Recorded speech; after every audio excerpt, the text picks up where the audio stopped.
Seguro que ese portátil va a volver a nuestras manos. Por favor, señor, se lo suplico.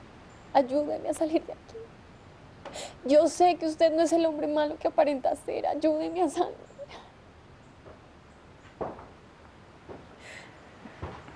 Cebolla, el patrón lo necesita.